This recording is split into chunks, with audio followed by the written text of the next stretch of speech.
British ఛాయలో అడుగులు. కాలపు తలుపులు తెరుచుకున్న తర్వాత అరవింద్ కన్నులు తెరిచాడు ఒక కొత్త ప్రపంచంలో. పాత శిల్పాలు, కోలాహల వీధులు, బ్రిటిష్ సైనికుల సంచలనం.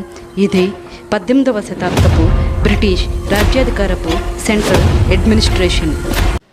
వీరుడిలా బట్టలు, కానీ అతని ముఖం ఈ కాలానికి చెందింది కాదు. బ్రిటిష్ సిపాయిలకు అరవింద్ మీద అనుమానం వచ్చింది.